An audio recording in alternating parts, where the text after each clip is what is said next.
SpaceX launched its third batch of Starlink satellites into orbit from a U.S. Air Force base in Florida on Monday evening.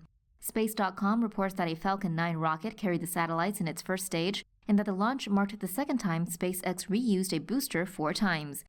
Citing SpaceX, AFP reports that after deployment, the satellites would utilize ion thrusters to reach an orbit of 550 kilometers to avoid collisions at higher, more congested space.